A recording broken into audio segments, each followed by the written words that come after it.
Veamos primero los hechos que han promovido la violencia en el país hasta la fecha, pues es con base a estos que se han formulado cada uno de los puntos del acuerdo de paz.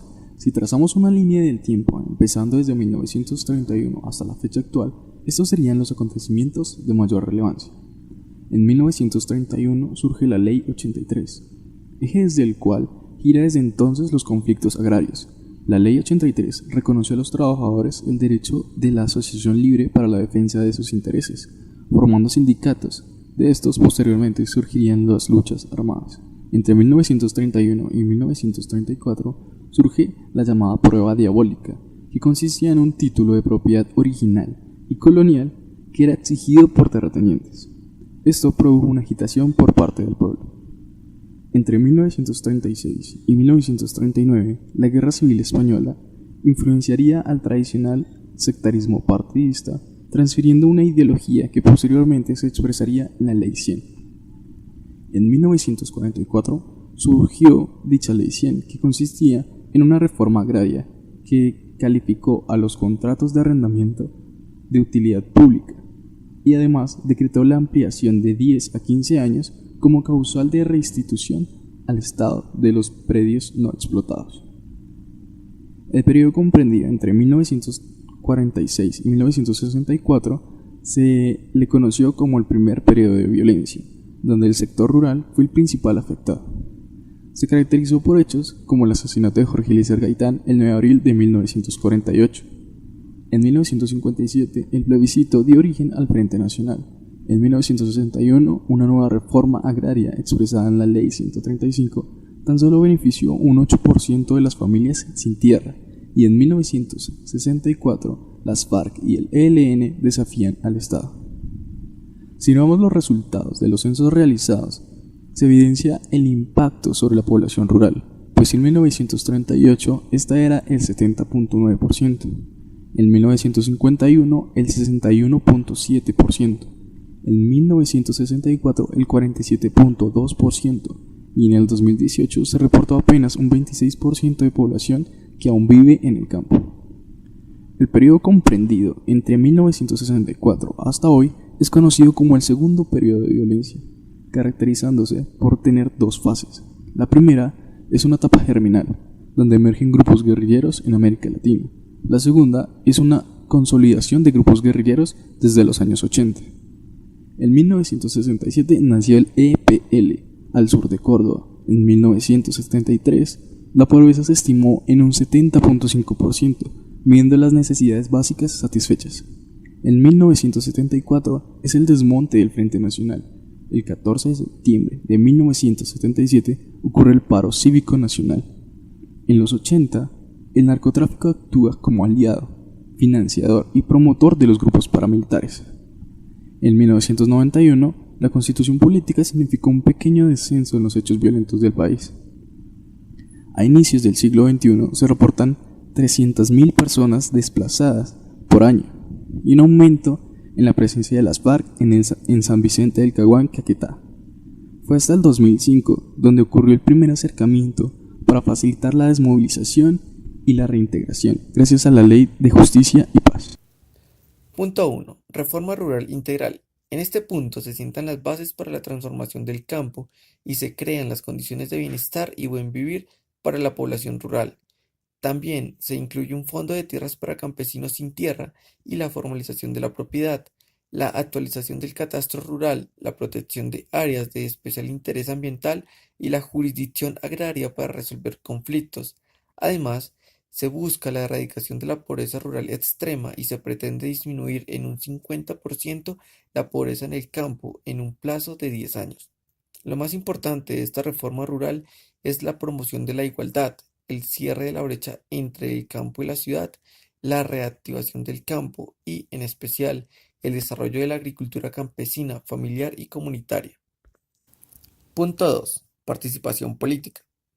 La apertura democrática busca fortalecer la participación de todos los colombianos en la política, los asuntos públicos y la construcción de paz. Con este punto, se busca la ampliación de la democracia como camino para tramitar los conflictos de manera pacífica y de esta manera romper definitivamente el vínculo entre la política y las armas, Para esto, el Estado garantizará la facilidad para la creación de nuevos partidos políticos, el fortalecimiento de los mecanismos para promover la transparencia en los procesos electorales y una mayor participación electoral. Además, existirán garantías para la oposición política de partidos y movimientos sociales. De esta manera se podrá abrir la puerta para que en Colombia nos integremos a una cultura de reconciliación, convivencia, tolerancia y no estigmatización. Punto 3. Fin del conflicto.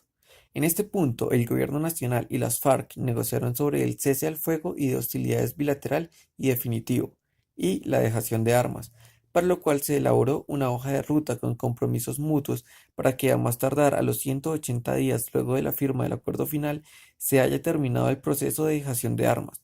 Para esto, la fuerza pública facilitará el desplazamiento de los miembros de las FARC a unas zonas veredales y puntos transitorios de normalización. Estos lugares fueron diseñados para que los integrantes de las FARC inicien el tránsito a la legalidad y dejen las armas. Luego de esto se hará un proceso de reincorporación social, económica y política, lo que busca facilitar la transformación de las FARC y sus integrantes en actores dentro del sistema democrático y en general el tránsito a la vida civil. Punto 4. Solución al problema de las drogas ilícitas. En este punto se promueve dar una solución definitiva al problema de las drogas ilícitas, ya que esto es necesario para la construcción de una paz estable y duradera. Además, se le dará al consumo de drogas un enfoque de salud pública que intensifique la lucha contra el narcotráfico. Se creará el Programa Nacional Integral de Sustitución y Desarrollo Alternativo de la mano de las comunidades afectadas por los cultivos y con las autoridades nacionales, departamentales y locales. Este programa será un capítulo especial dentro del Acuerdo de Reforma Rural Integral, ya que hace parte de la inclusión social del campo colombiano a nuevas dinámicas de desarrollo.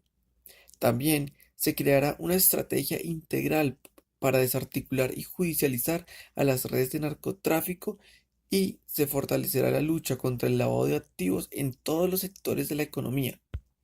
Punto 5. Acuerdo sobre las víctimas del conflicto.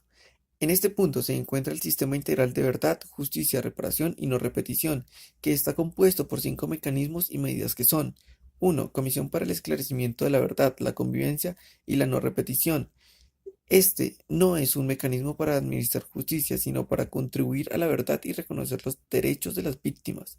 2. Unidad para la búsqueda de personas dadas por desaparecidas. 3.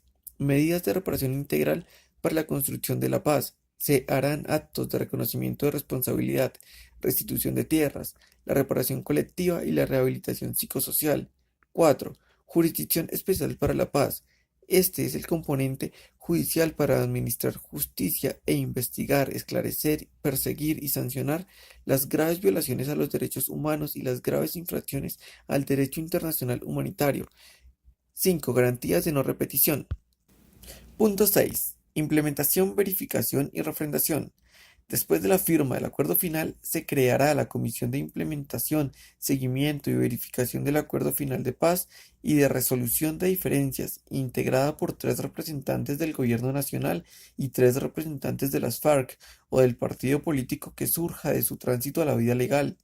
También esta instancia estará integrada por entidades y representantes internacionales que se encargarán de revisar el estado de implementación de los acuerdos para fortalecer su implementación. Además, se conformará una misión política de la ONU para verificar la reintegración política de las FARC. Por otro lado, el Gobierno Nacional y las FARC acordaron que solicitarán el acompañamiento internacional para la implementación de cada uno de los puntos del acuerdo.